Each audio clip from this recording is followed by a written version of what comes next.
வணக்கங்க. இன்னைக்கு நாம இயற்கை முறையில் புளி எப்படி தயாரிக்கிறதுன்னு பார்க்கலாம்.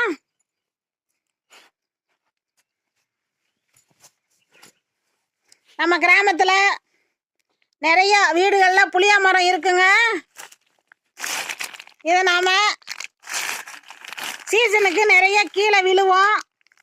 அதை நாம் சேகரித்து இந்த மாதிரி வெயிலில் காய வைக்கணும். 2 நாள் அல்லது 3 நாள் காய வைக்கணுங்க. ஒரு 3 நாள் தொடர்ந்து காய வைக்கணுங்க. பிறகு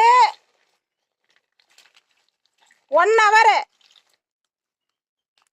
நிழலில், இந்த மாதிரி நிழலில் அள்ளி நாம 1 hour ஆற வைக்கணுங்க. 1 hour ஆற வச்ச பிறகு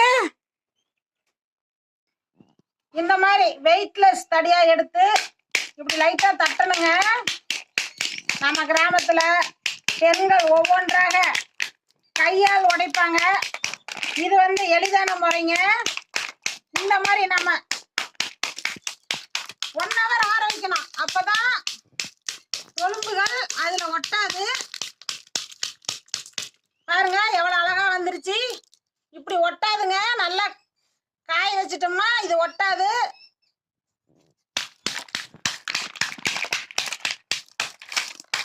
ரொம்ப எளிதான முறை. நம்ம காரையில இந்த மாதிரி கட்டலாங்க. அடியில கோழி பைய கூட சேர்த்துக்கலாம். இந்த மாதிரி ரொம்ப காஞ்சி விட்டால் ஒட்டாது, மண்ணு ஒட்டாதுங்க. பாருங்க எவ்வளவு அழகா வந்துருச்சு. வெயிட்லெஸ் தடியா இருக்கணும். லைட்டாக தட்டணுங்க. ரொம்ப வேகமா தட்டக்கூடாது.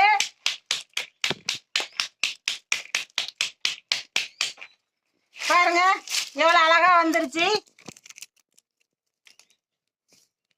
பாருங்க இந்த மாதிரி ஷேப்ல வச்சு நாம தட்டணுங்க. பாருங்க அழகா வந்துடும். லைட்டா தட்டினாலே போதுங்க. புளியாங்கொட்டைகள் அப்படியே உதிர்ந்து விடும். சுத்தியில் வைத்து தட்டணும். இந்த நாரும் எடுத்து நாம ரசம் வச்சுக்கலாங்க. ரொம்ப சுவையா இருக்கும்.